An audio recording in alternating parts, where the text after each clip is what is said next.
안녕하세요. 저는 눈에 넣어도 안 아플 예쁜 딸을 키우고 있는 30대 중반 엄마입니다. 열 손가락 깨물어 안 아픈 손가락은 없다. 사람들은 이런 말을 자주 하곤 합니다. 근데 전 꼭 그렇지는 않다고 종종 생각해요. 요즘 뉴스만 봐도 그렇잖아요. 자기 자식을 때리고 구박해서 일어나는 온갖 비극적인 소식들이 들려오죠. 사실은 당장 저만 해도 그렇게 구박받고 자란 사람 중 하나이고요. 덕분에 분명 피가 섞인 가족인데 어린 시절만 떠올리면 가슴 한구석이 답답하고 너무 아픕니다. 하지만 언제까지고 과거에만 사로잡혀 있을 순 없는 거겠죠. 그래서 오늘 여기 제 가슴에 맺힌 그간의 이야기를 하소연하고 이젠 잊어보려고 합니다. 저는 태어나길 구박대기로 태어났어요. 구박받는 이유가 제가 딸이고 여자라서니까 애초 그런 운명으로 태어났다고 봐도 될 것 같아요. 할머니는 엄마가 제가 딸이라 그래서 키우기 싫다며 버리고 도망갔다고 했는데 전 믿지 않았어요. 그 어린 시절 그나마 제게 위로가 되어주던 유일한 존재가 바로 엄마였거든요. 그도 그럴 게 엄만 제 곁에 없으니까 전 늘 제가 원하고 꿈꾸는 엄마를 상상할 수 있었어요. 상상 속의 엄마는 언제나 절 사랑하고 아껴줬고요. 지금 생각해보면 그때 그렇게 늘 엄마를 상상하며 대화를 했던 게 딴에는 다 살고 싶어서 그랬던 것 같아요. 집에는 절 좋아해주는 사람 하나 없고 눈에 띄면 안 좋은 소리만 듣기 일쑤였으니까요. 세상에 태어나 가장 먼저 만나는 가까운 존재가 가족인데 가족들 중 누구도 날 좋아하지 않는다는 게 얼마나 슬픈 일인지 겪어보지 않은 분들은 아마 모르실 겁니다.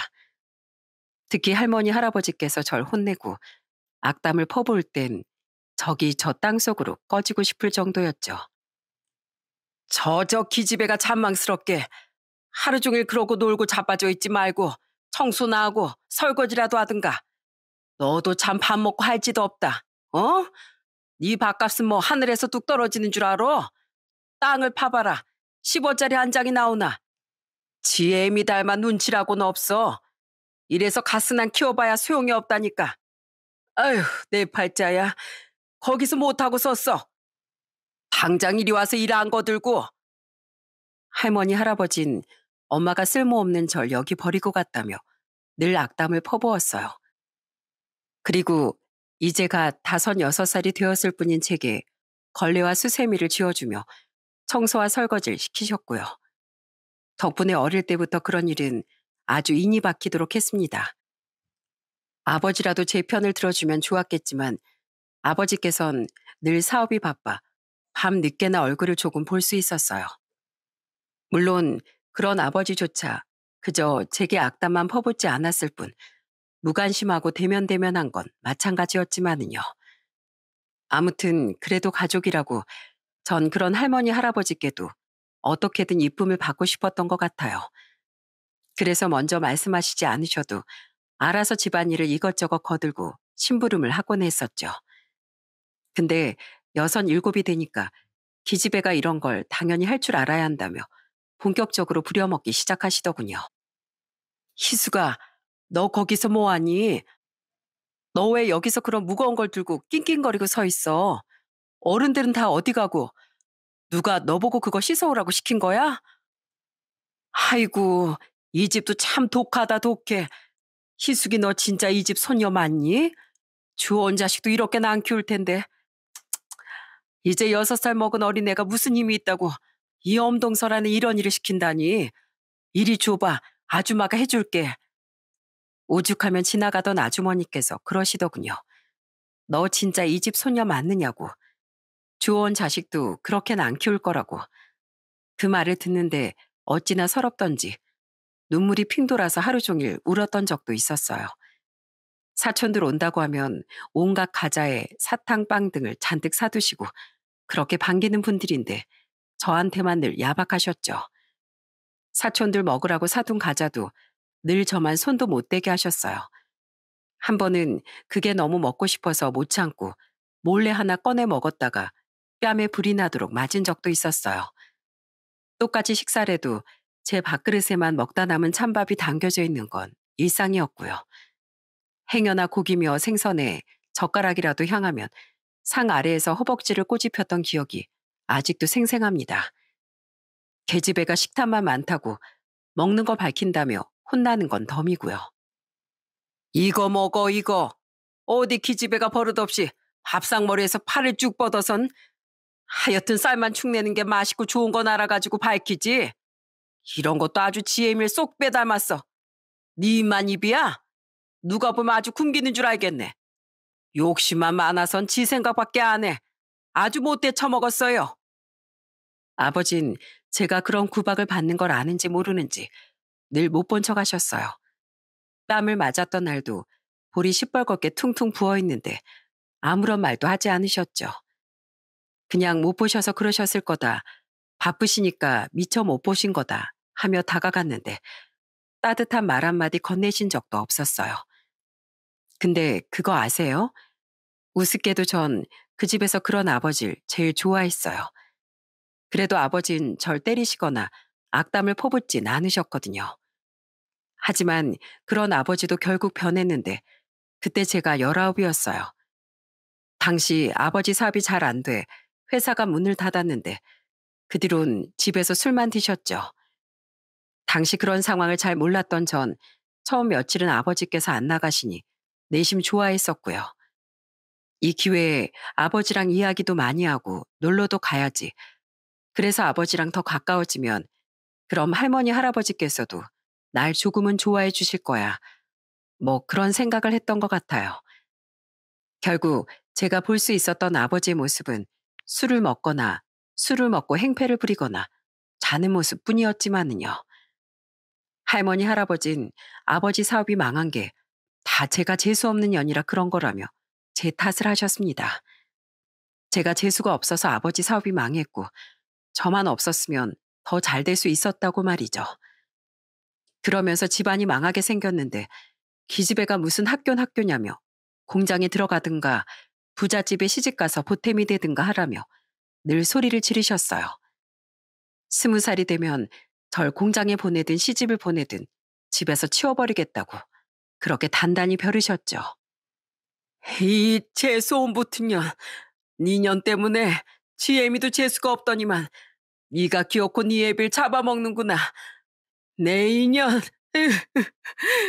나가 이 집에서 썩 꺼져라 이 귀신 같은 년. 내 친장 니년 애미부터 재수가 없는 줄 알아봤건만 아이고 아이고 내 아들 결국 생떼 같은 내 새끼만 죽어났구나. 저저 벼락 맞으련. 하지만 결국 그것도 사업의 실패를 견디지 못한 아버지께서 극단적인 선택을 하면서 전부 흐지부지 되었습니다. 이상하게도 눈물조차 나지 않아 울지 못하는 절 보며 할머니 할아버지께선 분노하셨고요. 전연이 화근이라며 애비 잡아먹은 년이라고 얼마나 맞았는지 모릅니다.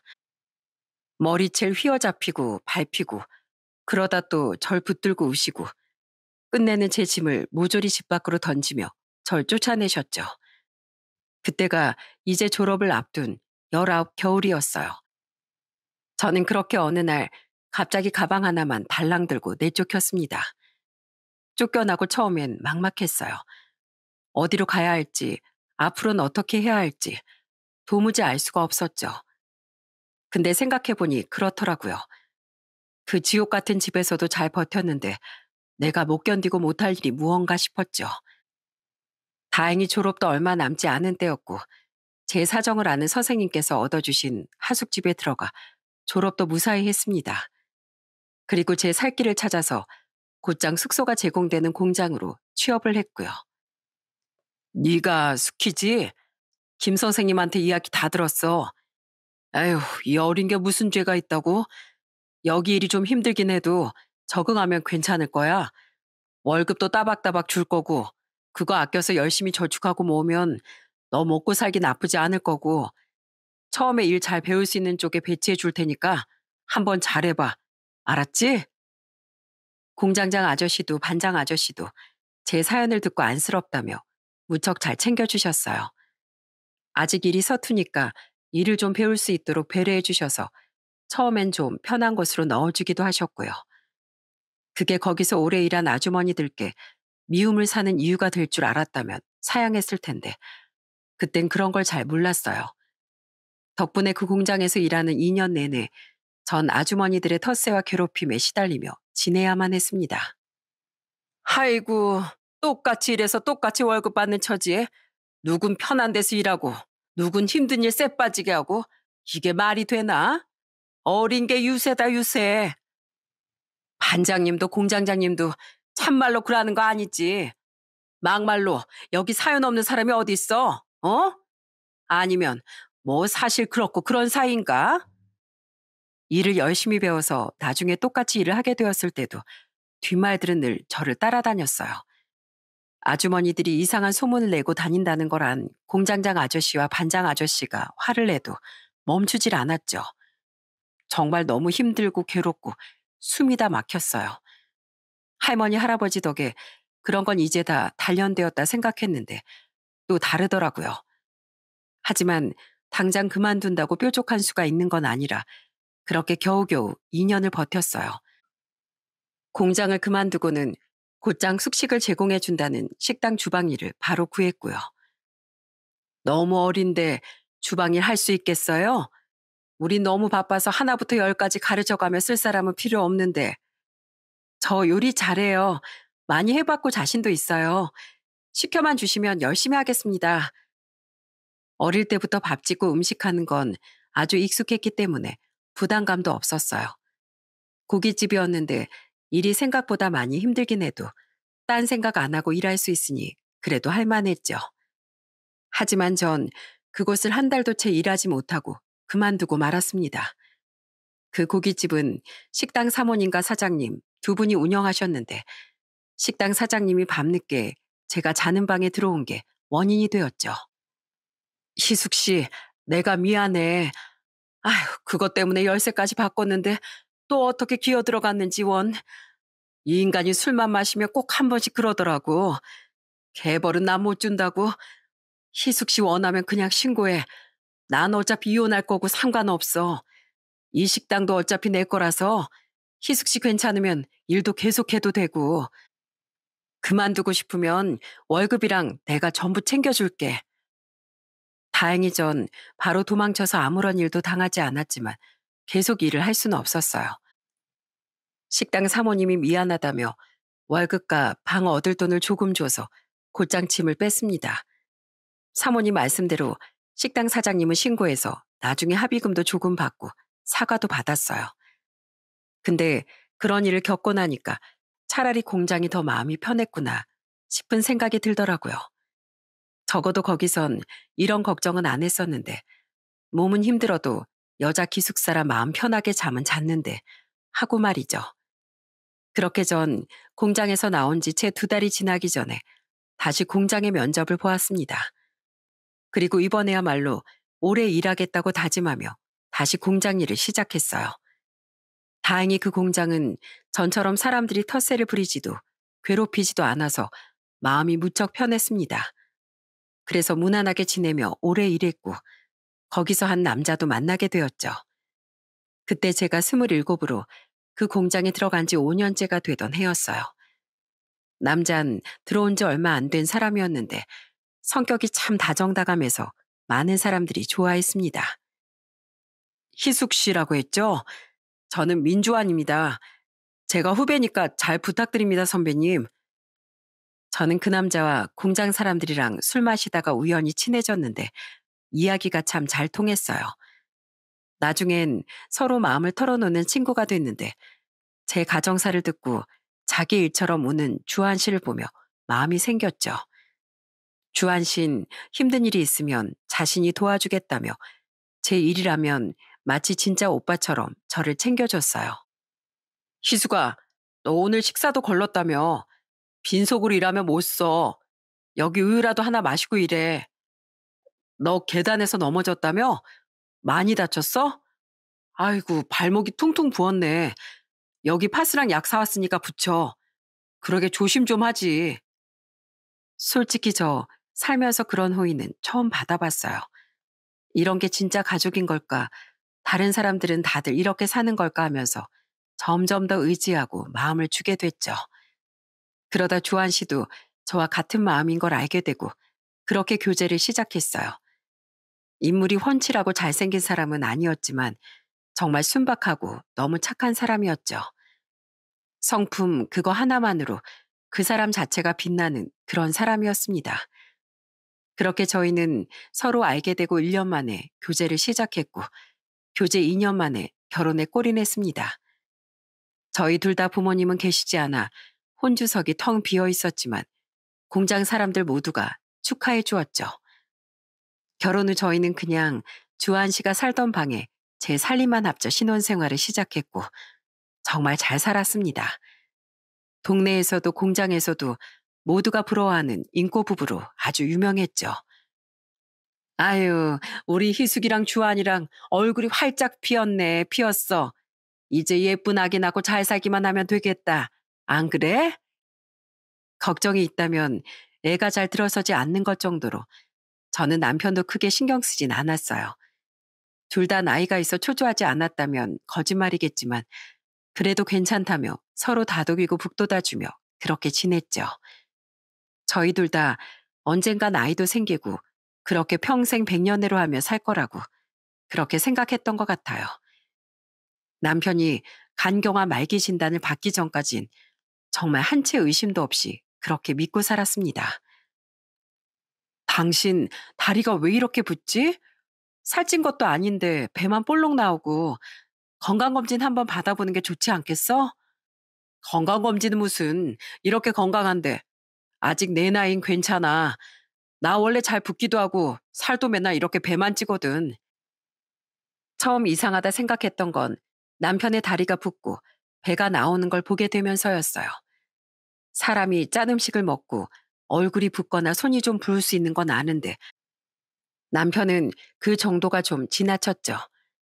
저는 몇 번이고 남편에게 병원에 가보자고 권했지만 남편은 본래 그렇다며 병원에 가지 않으려고 했습니다.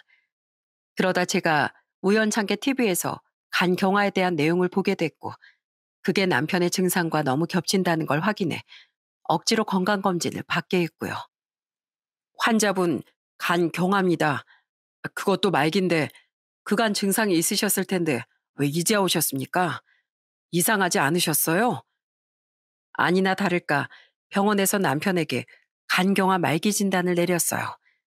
지금 단계에서 출혈이라도 생기면 생존율이 1% 미만이라며 왜 이제야 왔느냐고 그러더군요. 이식할 수 있다면 이식하는 게 좋다 해서 저도 곧장 검사를 받았었는데 남편과는 맞지가 않았어요. 남편도 저도 달리 가족이 없는데 그럼 이제는 기약도 없이 그저 공여자가 나타나고 차례가 돌아오기 기다릴 수밖에 없는데 너무나 절망스러웠습니다. 내가 당신이 처음 이야기했을 때 검사 받았어야 했는데 내가 미안해 여보. 나 때문에 당신까지 힘들게 해서. 남편은 제게 미안해하며 후회했고 저는 그런 남편을 다독이며 열심히 간호했습니다. 언제든 최상의 상태로 수술을 받을 수 있도록 식단을 조절하고 제 하루를 남편에게 최우선으로 맞춰 보낼 만큼 아주 정성을 다했죠. 그러던 중 저희 부부에게 임신이라는 기적이 겨우 찾아왔는데 남편이 문득 그러더군요. 차라리 그냥 아이를 지우는 게 어떻겠느냐고. 어쩌면 그게 최선일지도 모른다고요. 미안해 여보. 근데 아무리 생각해봐도 답이 나오질 않아. 당신도 생각해봐. 어? 내가 만약 당장 내일이라도 잘못되면 당신 혼자 아이를 어떻게 키우겠어? 여보, 지금도 나 때문에 힘든데 나 가고 나서도 당신 힘들까봐 난 그게 더 걱정이 돼. 그러니까, 그러니까 차라리 그냥 우리 아이 포기하자. 내가 죽을지 살지도 모르는 마당에 당신 발목 잡고 싶지 않아. 당신이 어떻게 살았는지 아는데 그렇게까지 희생하라고 나 못하겠어. 그게 무슨 소리야. 왜 그런 말도 안 되는 그런 약한 소리를 해. 당신 살 수 있어. 내가 꼭 살릴 거야. 말기라도 식이 조절 잘하고 잘 관리해서 살아가는 사람도 있다고 했어. 으, 왜 그러는 거야? 나 당신 없으면 안 되는 거 당신도 알잖아. 그러니까 그런 약한 소리 하지 마. 그런 말 할 기운으로 나을 생각해서 우리 아기랑 나랑 행복하게 살 생각을 하란 말이야. 벌써부터 포기하지 마. 남편은 제가 눈물로 호소하자 결국 알겠다며 애써 웃어 보였어요. 그 모습이 어찌나 쓸쓸하고 힘이 없던지 가슴 한켠이 서늘했지만 저는 애써 모른 척 했습니다. 하루하루 가슴을 졸이며 남편의 상태를 살피는 날이 계속되었죠. 몸에 좋다는 건 발품도 마다하지 않고 달려가 구해와서 먹였고 온갖 민간요법에도 의지했습니다. 남편 역시 힘들어하면서도 어떻게든 다시 건강해지려 발버둥을 쳤고요. 하지만 달이 차며 제 배가 불러올수록 남편은 점점 상태가 악화되어 갔어요. 얼굴이 노랗게 뜨고 배는 복수가 차서 볼록해져 보기가 다 안쓰러울 정도였죠. 힘들어하는 남편을 보며 저는 슬픔을 꾹꾹 삼켜야만 했습니다. 내가 정신 바짝 차리고 곁을 지켜야 한다. 오직 그 생각만으로 그렇게 버텼어요. 하지만 그 노력도 소용없이 제 출산 예정일을 고작 2주일 남긴 아주 추운 겨울, 남편은 결국 눈을 감고야 말았습니다. 아직 온기가 남은 남편의 손을 잡고 얼마나 울었는지 모릅니다. 아직 이렇게 따뜻한데 금방이라도 눈을 뜨고 입을 열어 말을 걸 것만 같은데 이 사람을 이제 더 이상 볼 수 없다는 걸 저는 도무지 믿을 수가 없었어요. 안 돼, 여보. 조금만, 조금만 더 기다리지. 곧 우리 아이도 태어나는데 당신 포기하지 않겠다고 했잖아. 어? 당신 약속 지키는 사람이잖아. 안 돼, 안 돼, 가지 마. 놔두고 이렇게 가지 마. 나 어떻게 살라고 이래. 난 앞으로 어떻게 살라고. 슬픔으로 넋을 놓은 저를 위해 공장 동료들이 달려와 도와줬고 그렇게 겨우 남편의 장례를 치를 수 있었습니다. 동료들에게 정말이지 얼마나 고마웠는지 모릅니다. 모르는 사람들에게 운구를 맡길 수가 없어 발을 동동 굴렀는데 모두가 제 일처럼 나서서 도와주고 정말 의지가 됐습니다. 와줘서 고맙다 인사하는데 다들 남편에게 신세를 많이 졌다고 이런 건 아무것도 아니라고 하는데 그때 또 남편의 빈자리가 어찌나 크게 느껴지던지 장례 치르면서 너무 많이 울어 저는 몇 번을 탈진했는지 모릅니다. 남편의 장례가 끝나자마자 갑작스런 진통으로 다시 병원에 실려가는 바람에 모두에게 걱정을 끼치기도 했죠. 희숙 씨, 정말 우리 심장 떨어지는 줄 알았잖아요. 주환이 생각해서 이제 그만 울고, 어? 이제 아기도 있으니까 힘내요. 이건 우리끼리 그냥 좀 모은 건데 넣어둬요. 얼마 안 돼. 부담 갖지 말고. 혼자 몸도 아니잖아요. 몸을 추스르기도 전에 그렇게 해산을 하고 아이를 품에 처음 안았을 때 눈물이 또 왈칵 쏟아졌습니다. 다행히 아이는 3.3kg으로 아주 건강하게 태어났는데 그 작은 아이의 무게가 무겁기도 참 가볍기도 하더군요. 이제 남편은 없지만 이제 내가 지켜줘야 할 아이가 있다는 그 책임감이 그제야 실감이 나더라고요. 조망만한 주먹으로 제 손가락을 잡는데 그게 꼭 아기가 저에게 살아달라고 이야기하는 것 같았어요. 아빠는 없지만 대신 곁에 있겠다고. 그러니까 엄마도 자신을 위해서 곁에 있어달라고. 그래, 엄마 여기 있어. 엄마야, 엄마. 저는 아이에게 저와 남편의 이름을 한 글자씩 따서 주희라는 이름을 붙이고 열심히 살겠다고 아이와 남편에게 약속했어요. 이제 막 남편을 떠나보냈지만 제가 너무 슬퍼하면 남편도 편히 눈을 감지 못할 거라고 그렇게 수십, 수백 번을 되뇌이며 저를 다잡았죠. 공장 동료들과 남편의 친구들이 그런 저를 응원하며 지지해 주었고 저는 그렇게 하루하루를 다시 살아갈 수 있었습니다. 매일매일 주희의 얼굴을 들여다보며 약속하면서 그렇게 제 몸과 마음을 추스렸죠. 주희야, 태어나줘서 고마워. 엄마가 열심히 할게. 주희 곁에 꼭 있으면서 지켜줄게. 아빠 대신 엄마가 다 해줄게.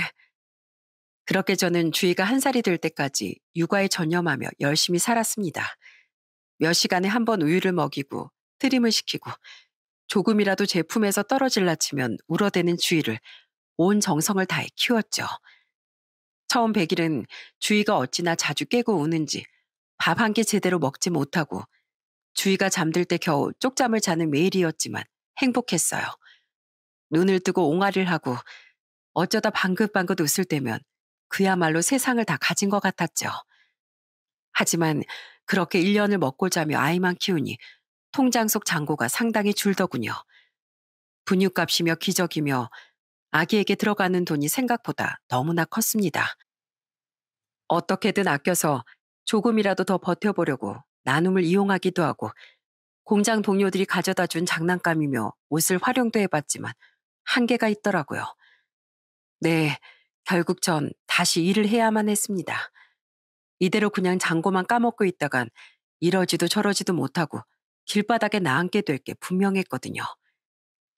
저 혹시 괜찮으시면 몇 시간 정도만 저희 아이 좀 봐주실 수 있을까요?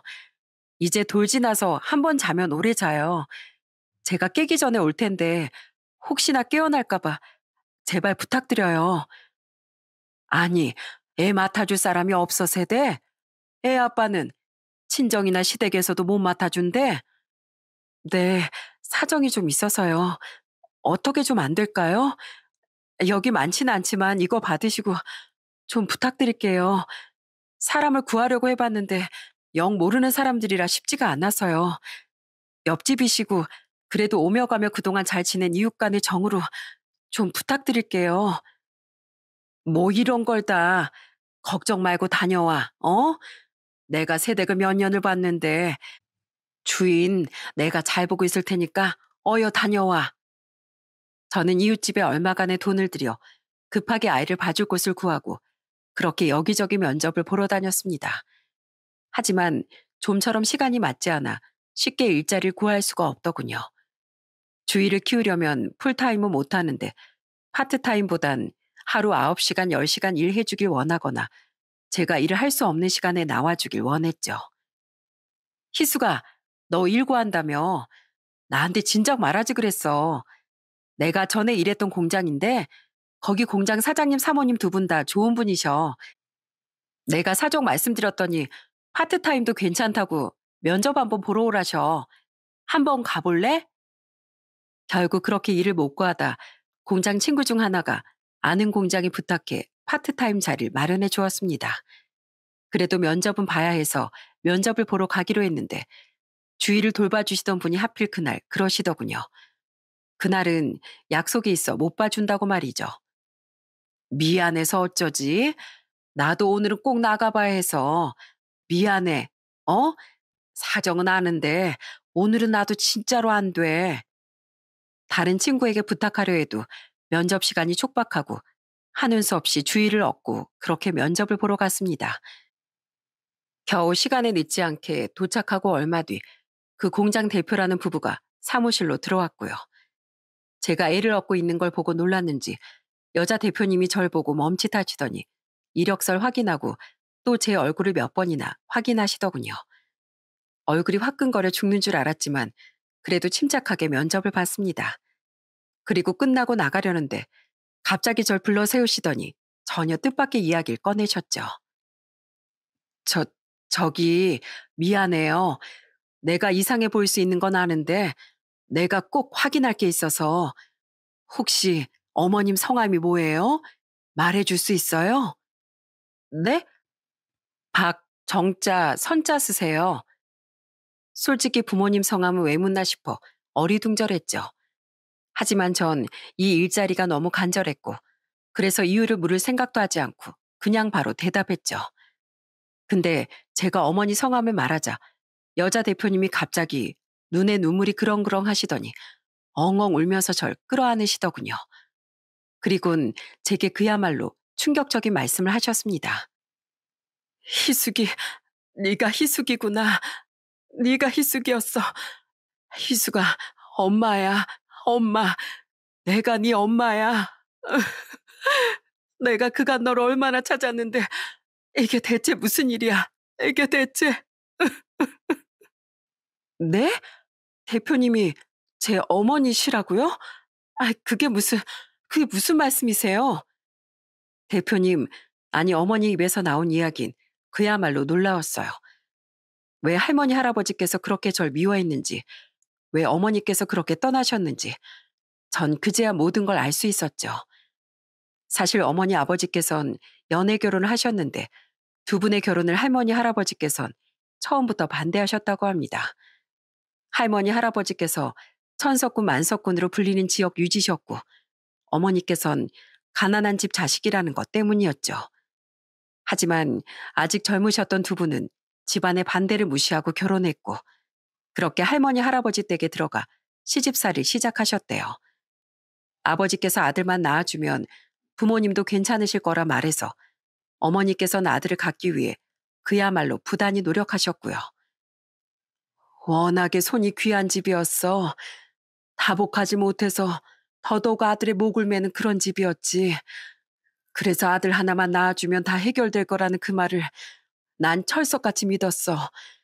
그땐 아직 네 아빠를 믿고 있었고 너무 사랑하고 있었거든. 내가 바보였지, 바보였어. 그 말만 믿어서는 안 됐는데 덕분에 시집살이를 얼마나 했는지 몰라. 하루 종일 밭을 메고 모를 심고 일이 없으면 일을 만들어서 시켰어. 어느 날은 온 집안의 그릇을 죄다 꺼내서 씻고 닦으라 하고 어느 날은 그간 챙기지도 않던 제사를 지내야 한다며 하루 종일 혼자 음식을 만들게 하고 하지만 할머니께선 어머니를 그야말로 끔찍하게 싫어하셨고 고된 시집살이를 시키셨다고 합니다. 논일, 밭일, 집안일, 온갖 잡일을 다 시켰고 어머니께서 임신을 해도 전혀 개의치 않으셨죠. 덕분에 어머니께선 그 고된 시집살이에 아이를 3번이나 유산하셨는데 그때마다 잘못은 모두 어머니 탓이 되어 있었다고 합니다. 엄마가 조심성이 없어서 하지 말라고 했는데 고집을 부려서 그렇게 매번 아버지 어머니를 이간질을 하셨다고요. 이번이 대체 몇 번째인지 알아? 몇 번째인지 아느냐고. 아니, 내가 뭐 어려움 부탁했어? 아들 하나 낳아달라는 게 그게 그렇게 어렵냐고. 당신 때문에 어머니 아버지랑 언성 높이는 거 나도 지겨워. 제발 임신 중에 좀 조심하면 안 되냐고. 나도 조심하고 싶어. 하지만 어떡해. 어머님 아버님께서 자꾸만 일을 시키시는데 내가 아무리 힘들다고 임신 중이라고 말씀드려도 그럼 내가 일하러 갈 때까지 다른 일하는 이모님들 고생시키며 난리가 나는데 나보고 대체 어떻게 하라는 거냐고. 당신 변했어. 이제 내 말 믿지도 않지? 당신이 저문만 나서면 어머님이 얼마나 다른 사람이 되는지 당신은 하나도 몰라. 지겹다 지겨워. 내가 왜 너랑 결혼했는지 모르겠다 정말. 내가 이놈의 집구석 안 들어오고 말지. 이제 정말 질린다 질려. 결국 처음엔 어머니를 믿던 아버지께서도 그게 자꾸 반복되니 언성을 높이게 됐고 그렇게 두 사람이 싸우는 날이 많아졌다고 해요. 그렇게 싸우는 날이 늘어나니 나중엔 지겹다며 집에 돌아오지 않는 날이 하루하루 늘어갔고요. 아마 그때쯤 바람이 난 것 같다고 어머니께서 말씀하셨어요. 가끔 집에 돌아올 때면 여자 분냄새며 화장품이 셔츠에 묻어있는데 모를 수가 없었다고요. 기집이 돼서 지 서방 마음 하나 못 잡고 너 이번에도 아들 못 나오면 그냥 이 집에서 나가라. 너 같은 며느리 필요 없다. 애초에 너 때문에 내 아들이 어떤 혼철 걷어찬 줄이나 알아? 아주 호강에 겨웠지. 호강에 겨웠어. 여자가 돼가지고선 애도 하나 못 낳아선 아이고 속 터져 정말. 어머님, 지금까지 제가 애 가졌을 때마다 논일이며 밭일 시키신 거 다 어머님이셨잖아요. 어머님 때문에 제 아이가 죽은 건 그건 기억도 안 나세요? 저도 어머님이 싫어요. 이제 생각만 해도 무섭고 지긋지긋하다고요. 아버지께서 바람이 난 걸 눈치챈 할머니께선 이때를 노리고 어머니를 내쫓으려고 하셨어요. 이번에도 아들을 낳지 못하면 집을 나가라고, 그러지 않으면 쫓아내겠다면서요. 어머니께서도 이미 정이 떨어질 대로 떨어져 차라리 그냥 먼저 나가버릴까 했지만 이미 뱃속에 제가 있었다고 해요. 혼자 몸이라면 어떻게든 먹고 살 텐데 제가 있으니 하는 수 없이 그렇게 그 시집살이를 또 버티셨다고 합니다.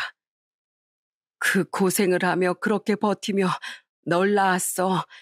3번이나 유산한 끝에 낳은 자식이라 눈에 넣어도 아프지 않았지. 하지만 네가 딸이란 걸 확인하고 그 사람들은 날 집에서 쫓아내더구나. 이미 유산을 너무 많이 해서 내가 더 이상 임신을 할 수 없는 상태란 것도 한몫했지. 애 낳은 지 한 달도 채 안 됐는데 어느 날 일어나니 내 짐이 다 싸져 있었어. 내가 처음 시집 올 때 가지고 왔던 가방에 내 옷까지만 딸랑 챙겨 나가라며 소리를 질렀지. 그 추운 겨울에 딸은 필요 없으니 너랑 나 둘 다 당장 나가라고. 어머니께선 딸은 필요 없다며 갓난쟁이까지 데려가라고 하는 할머니 할아버지께 매달리셨다고 해요. 추운 겨울 돈도 한 푼 없는데 아직 너무 어린 제가 얼어 죽을까 제발 아이만이라도 부탁한다고 사정사정 하셨다고요. 그 말을 들은 할머니께선 다달이 양육비를 보내라며 그러지 않으면 저를 고아원에 버리겠다고 엄포를 놓으셨답니다. 어머니께선 그 말에 어떻게든 일에 양육비를 다달이 보내겠다고 약속했고요. 그 뒤 식무살이도 하고 식당 일도 하고 공장에도 들어가고 안 해본 일 없이 매일같이 일하며 월급의 대부분을 양육비로 보내셨대요.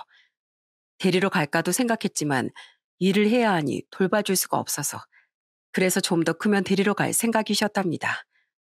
그래도 설마 손녀인데 그 집안 핏줄인데 잘 먹이고 잘 키우고 있을 거라고 사랑은 못 받더라도 춥거나 배골고 있진 않을 거라고 그렇게 믿으면서요.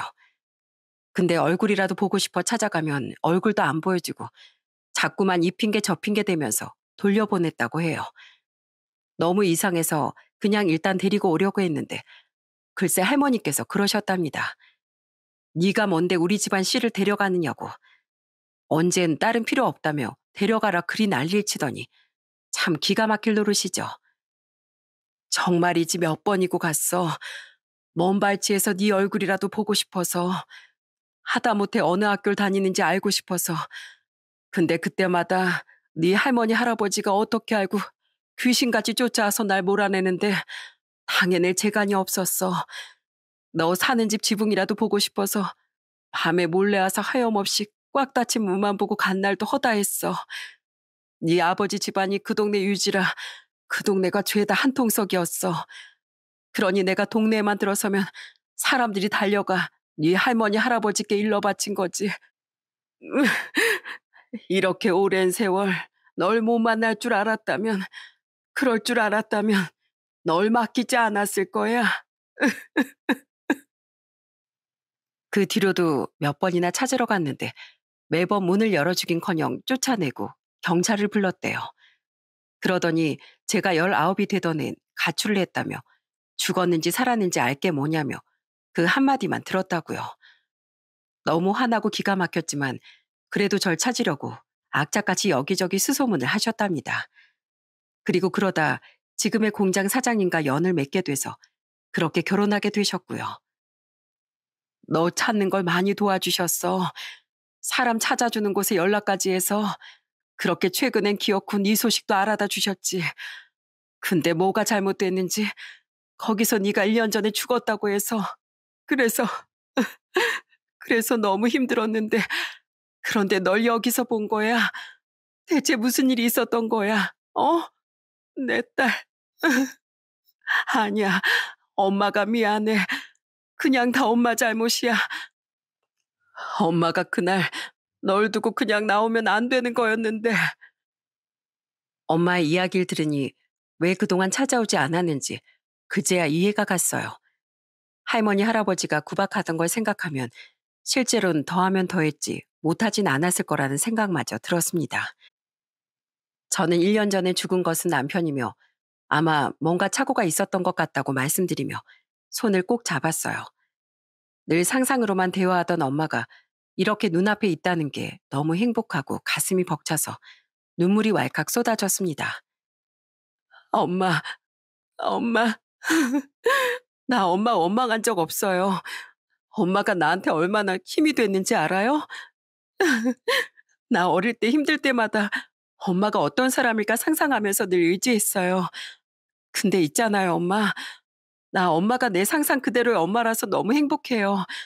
지금이라도 이렇게 만날 수 있어서 나 진짜로 기뻐. 아니야, 엄마가 미안해. 엄마가 죄인이야. 죽으나 사나 내가 널 데리고 있었어야 했는데 엄마가 못나서 널 그 모진 세월을 견디게 했어. 엄마가 미안해. 엄마 용서 안 해도 돼. 그냥 엄마가 앞으로 그가 못했던 거 죄값 다 치르면서 너 위해서 살게. 희수가 엄마가 미안해. 사랑해. 그날 하루 종일 그렇게 부둥켜 안고 얼마나 울었는지 모릅니다.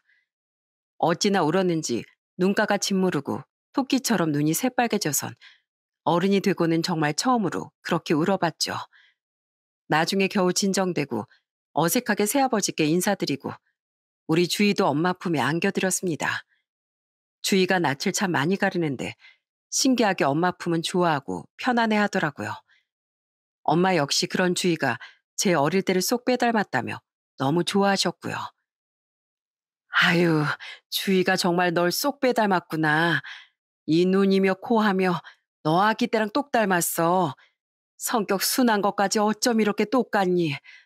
엄마가 희숙이 너 낳았을 때 네가 딱 이랬어. 엄마 품은 신기하게 알아보고 울음을 뚝 그쳤지. 그게 어찌나 이쁘고 신기하던지 하루 종일 보고 있어도 지루하지가 않았어. 그때로 돌아갈 수만 있다면 참 좋을 텐데 엄마 너 커가는 모습 못 본 게 지금도 너무 한이 된다. 다 내 잘못이지만 에휴, 그래도 지금 생각해도 너무 마음이 아파.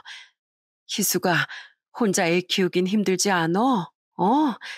지금 사는 집은 어때? 밥은 잘 챙겨 먹고 있는 거지? 아, 왜 이렇게 뺨이 쏙 들어가 있어? 어?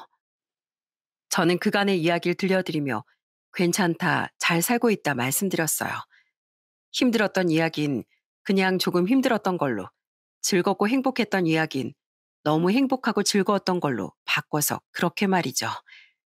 사실 할머니, 할아버지가 한 일을 그대로 일러바치고 하소연하고 싶었지만 제가 자식을 낳아보니 엄마 마음을 알 것 같더라고요. 그 이야기를 들으면 엄마가 얼마나 슬퍼하고 자책할지. 엄마가 아주 많이 보고 싶었지만 나 엄마 말대로 그래도 배고프거나 춥거나 그러지 않았어요. 그냥 좋은 사람도 많이 만났고 그래서 많이 행복하고 많이 웃으면서 살았어요. 남편도 얼마나 좋은 사람이었는지 몰라요. 엄마에게 소개해 줄 수 있었으면 더 좋았을 텐데 그게 조금 슬프고 아쉬워요. 엄마, 내가 엄마한테 미안해. 내가 엄마를 먼저 찾아봤어야 했는데 그럼 엄마도 좀 덜 힘들었을 텐데. 네가 왜 엄마한테 미안해? 어? 아니야, 아니야. 엄마가 희숙이한테 미안해. 엄마 말 안 해도 다 알아. 얼마나 힘들었을지. 아니야. 나 정말 괜찮았다니까요. 진짜야. 엄마, 그러니까 미안해하지 마요. 그도 그럴 게 만약 제가 겪은 일을 주위가 겪는다고 생각하면 저라도 그럴 것 같았어요. 지금이라도 당장 몽둥이를 들고 쫓아가 온 집안을 뒤집어 놓고 악다구니를 쓰고 싶을 것 같았죠. 더는 그 긴 세월 저를 찾아 헤맨 엄마에게 걱정을 끼치고 싶지 않았어요. 그리고 이제 새로운 사랑과 새 출발한 어머니께 짐이 되고 싶지도 않았고요.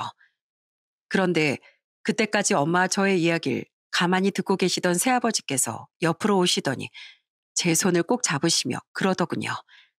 가족끼리 헤어져서 살아서야 되겠느냐고. 그 긴 시간 돌아왔으니 후회할 일 남기지 말고 살아야 하지 않겠느냐고요. 가족 간에 헤어져서 살아서야 되겠어요? 그렇게 긴 시간 떨어져서 서로 그렇게 찾고 그리워했는데 집에 아기 울음소리도 나고 그래야 사는 맛이 나지. 난 두 사람만 괜찮다면 우리 집으로 들어와 같이 살아줬으면 좋겠어요. 이제 우리도 가족이니까 너무 어려워하지 말고 뭐 괜찮다면 아빠라고 불러주면 더 좋고. 그래 희수가 아저씨 좋은 사람이야. 엄마 마음 이해해주고 지금까지 몇 년이나 너 찾는 걸 도와주셨어. 아저씨도 다 이해해주시지 않니? 엄마랑 지금이라도 같이 살면 안 될까? 어? 엄만 하루 한 시간이라도 더 우리 희숙이랑 주위 보면서 살고 싶어. 두 분은 마치 짝이라도 한 것처럼 그날 내내 제게 두 분의 집으로 들어오라고 조르셨어요. 이제라도 함께하고 싶다고, 가족이니까 기쁨도 슬픔도 나누며 그렇게 살고 싶다고 하시면서요. 두 분의 고집을 저는 도저히 이길 수가 없었어요. 솔직히 저 역시 지금까지 떨어져 지낸 만큼 엄마와 함께 지내고 싶다는 마음이 너무나 간절했으니까요. 결국 저는 그렇게 그날로 당장 살던 집을 빼고 두 분의 집으로 들어가게 되었습니다. 제가 살던 원룸으로 가 같이 짐을 정리하고 차에 타서 엄마와 새아버지 얼굴을 보는데 그렇게 행복해 보일 수가 없더라고요.